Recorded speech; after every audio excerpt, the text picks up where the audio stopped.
be here again, and thank you for coming.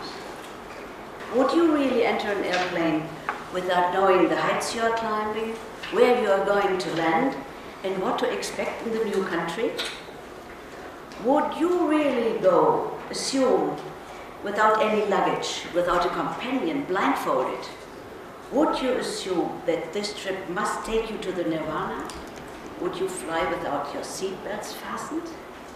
How will you react when the plane starts shaking and swaying?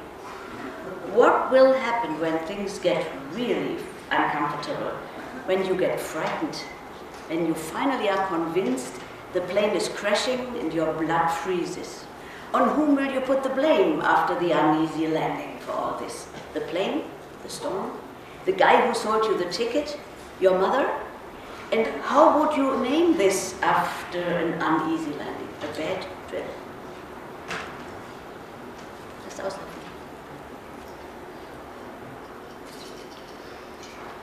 There are those journeys who bring you close to enlightenment, where you are in an oceanic state of being, in unity with yourself, the universe, in pure consciousness, love, and peace. There are those who bring you close to disintegration, where you feel disconnected from yourself and the world, in the void, in pure fear, horror, and mortal agony. There are many other experiences in between. These are the most common ones. Experiences associated with positive feelings are preferred and popularly called good trips. Those associated with negative feelings are called bad trips. I am invited here as a therapist who has worked with LSD, MDMA, 2CB, and psilocybin. In this context, I will focus today on the difficult experiences, and I will talk about dealing with powerful, difficult, emotionally intense experiences in the context of psycholytic therapy. I will outline why these experiences are especially welcome in psycholytic therapy and how they are converted into lasting corrective new experiences and lead to an authentic personality. In the course of that, I will first explain some theoretical basics. I will talk about function of the substances, conscious and unconscious memories of a person, where they are stored and their appearing variety in psycholytic sessions, phenomenon of projection, importance of the triads of dose, set, and setting, psycholytic therapy and its purpose, emergence of difficult life events, the work through and tools, principles of resolving traumatizing events, corrective new experiences, integration steps. At the very end, I will summarize and give a short statement. LSD, 2CB, and psilocybin do not have any pharmacological potential of their own, which means they are not specific for any purpose, like aspirin might be for a headache. The scientific world agrees that using them is not dangerous to health. MDMA has some contraindications and some restrictions which should be known: high blood pressure, asthma medication, beta blockers, antidepressants or HIV medication, and others. Psychoactive substances do not create feelings themselves. They function like catalysts for psychic and mental insights that can lead to change in life. They expand the conscious awareness. They allow any event in a person's biography, noticed, heard, seen, felt, smelled, liked or disliked at the time of their occurrence, to surface. Psychoactive substances are door openers to the unconscious. They allow any event, from procreation to this very day, to emerge. These events, forgotten, repressed, or dissociated, emerge with the associated perceptions, feelings, and body sensations. Psychoactive substances mirror the person's own life.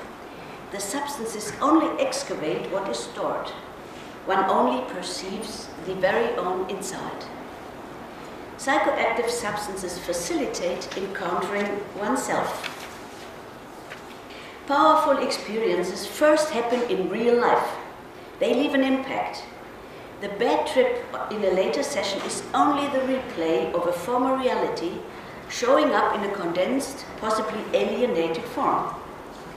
When the event happened first, it was unconsciously stored as perceived, horrifying, threatening, tied together with its accompanying feelings. Naturally, the same happens with joyous events. The inner state of the moment is the crucial criterion which will be remembered. The earlier intense impacts take place, the more they determine the perception of the world. They stir as hidden secret guides actions and reactions of a person. They determine self-perceptions like, I'm stupid. They turn into survival concepts like, I have to perform to be loved. They manifest as attitudes, belief systems. They may lead to dysfunctional, neurotic behavior, compulsive patterns, or personality disorders, and thus become the source of difficulties in relationships. Repressed or dissociated, they are not accessible to memory anymore. Intense experiences happen at any time in life. You fall in love the first time. The butterfly feelings in your stomach are engraved as stored patterns and become your future judging a love relationship. The ability to love and relate trustworthy, though, is already predetermined by the quality of binding and bonding with your mother and father, your first encounter with relationship. You experience a traffic accident, you survive, your best friend dies. The freeze shock will be stored, conscious and unconsciously, depending on the impact. The event might even be dissociated. Psychoactive substances only convey and reveal a person's own psychic material. This can manifest itself in a session through thoughts, convincing insights, images, feelings, body sensations, and many other different states of being. Contents of experiences may appear clearly and may easily be understood as the personal biographical scenes. But they may also show up metaphorically through strange images so that they need to be decrypted. Life events of our ancestors may appear as pictures or scenes and can be interpreted as epigenetic phenomena like war scenes, cassette scenes, flight, and so on. Contents of experiences may appear repeatedly with vague feeling, strange body sensations, blurred images. These often point to very early formative, pre-verbal, intrauterine or perinatal experiences or to dissociated biographical events. They too need to be decoded, put into words. Sometimes this is possible already on the session, sometimes only afterwards. All of these need to be identified, worked through, and assigned to the underlying event. Contents of stress-associated feelings can show in form of body reactions such as shaking, trembling, or freezing. The attached, difficult feelings can emerge at the same time or later. Dissociation mostly shows up first as confusion, agitation, disconnectedness, or unspecific unease. The client will report that nothing is happening, or he complains to have received an ineffective low dose. It is necessary to stay with him, help discover the underlying event, and reconnect carefully with the associated feelings before reliving the experience and then letting it go. Psychedelic experiences open the unconscious, stir up all kinds of memories, and thus mirror the inside of a person. To put it in one sentence, all you meet is you, and yourself. Unfortunately, it is not common knowledge that the contents of experiences only belong to the person himself. Not being aware of this, a client will assume that images or feelings exist outside of him and come from the outside. He will deny their existence within himself and attribute them to others. This is called projection. Without guidance on how to work with a substance, He will react on upcoming emotionally difficult issues the same way as initially and thus come into a re-traumatization. Sensations like fear, anxiety, sad or painful memories, body pain or nausea are generally unwelcome. Called negative feelings, they will be thought of and rejected. This worsens an already bad condition on a session. Images read as coming from the outside are named hallucinations, seeing something that is not there. When they are scary, people become afraid of their own inner life. Every person taking a psychoactive substance needs to be familiar with this phenomenon of projection and must learn not to react, especially to unpleasant feelings and images. Otherwise, his venture will go into a bad trip. Among other preconditions, a real good bad trip starts out of projection. The dose of a known substance should match exactly to the client's needs. His previous experiences and his intention should be considered. In general, the principle of Paracelsus applies. The dose makes the poison, especially with LSD and psilocybin. Everything concerning the client is called set. The client must be prepared, he must have an intention, and he needs to feel safe. Everything concerning the therapist is called setting. His professionality and the ambience and atmosphere he offers must be up to the task. The controlled setting, the so-called controlled setting, fulfills the conditions of those set and setting. The controlled setting is the precondition and the centerpiece of psycholytical therapy. The use of psychoactive substances enables access to the unconscious, elucidation of the conscious, contact with the collective knowledge and the mystical. It paves the way to integration of what has been perceived, frightening or blissful, and in the end, to the authentic self. The main goal is a change in life for the better. Integration through working through any kind of psychic disorders, harms, insults, painful experiences, traumatizing events and their after effects like neurosis and the post-traumatic stress disorder. It is the reintegration of dissociated parts of the personality. Insofar, it does not differ much from conventional therapy. It is also about climbing the steep ladder of self-knowledge from the valley of unconscious disturbances to becoming aware of one's own inherent qualities, and it is about seeking a way to move towards a sustainable change in the values of your life.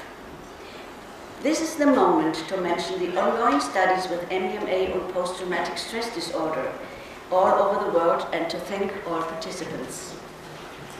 Since bad trips in real life control us secretly, and since the substances give access to their not consciously known psychic impacts, we welcome difficult, emotionally intense experiences to emerge. The goal for the client is to gain a deep understanding of and agreeing to the past situation, its participants and the circumstances, and thus reach a different point of view.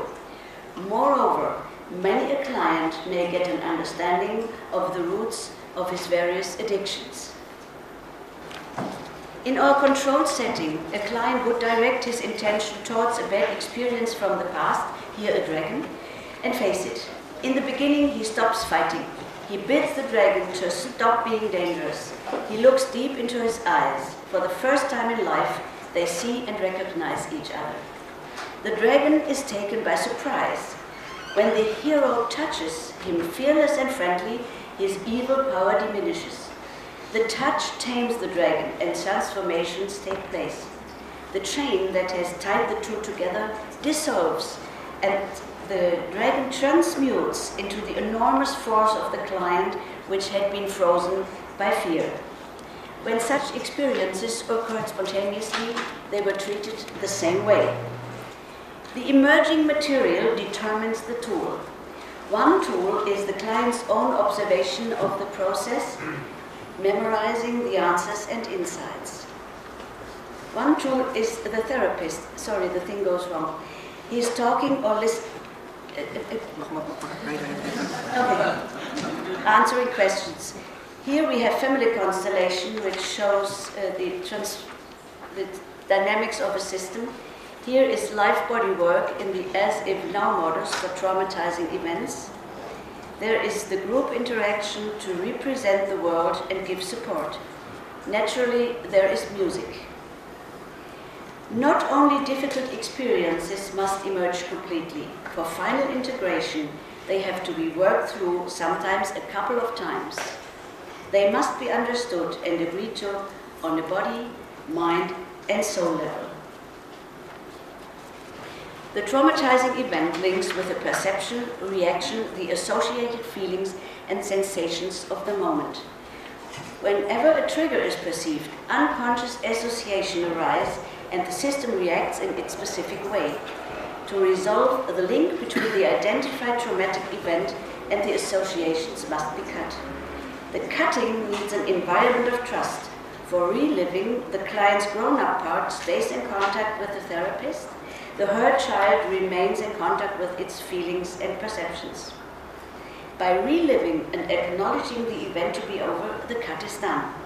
This might be expressed in sentences like, "This is how it was. It is history now. I can memorize it without being carried away."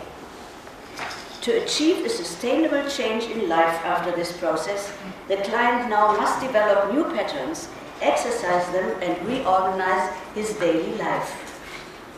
Corrective new experiences can arise from insights that you are able to feel, that you are able to love, that you are not alone, that you are able and that you are a lovable person yourself.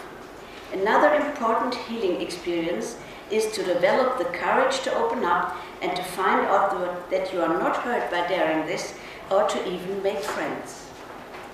Complete integration means reaching a grown-up state of being. The first step on the session itself is to rationally and emotionally take in the event, reliving the emotions and cut the emotional link between the two. Expressing the process in the sharing, writing the minutes, and a therapeutic meeting in between sessions represent the meta level. These are the second, third, and fourth step on the integration ladder. The fifth step is attentiveness in daily life to detect traces of old reactions and the courage to change them. When difficult feelings transmute into serenity, they become an integrated part of personality. This is the sixth step. Generally speaking, psycholytic therapy helps integrate the shadows, leading to less projections in everyday life. Bad trips in real life result in suffering and fighting. To bring this to an end, we want to resolve them in psycholytic therapy.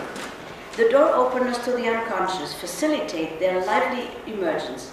The substances, the personal work, and the tools help dissolve all and allow corrective new experiences to happen. Thus, stumbling stones that bad trips are made of will slowly turn into stepping stones, which you will climb towards your authentic personality with a suitcase full of practical self-help like attentiveness for the body, mental awareness, understanding, and compassion for yourself and the other. I am sure that you are people who prefer meaningful journeys instead of recreational trips. You will carefully choose destination, route, and the best, not the cheapest airway. You will know about your own responsibility, take good care of your own safety, and even prepare yourself for the case that in spite of all your preparations, the weather might turn stormy.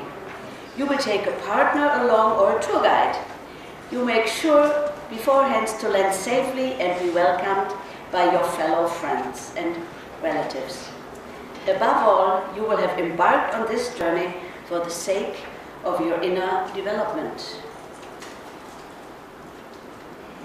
If you want to know more about psycholytic therapy, you will find it in my freshly printed book, Therapy with Substance, in the book market. Thank you very much.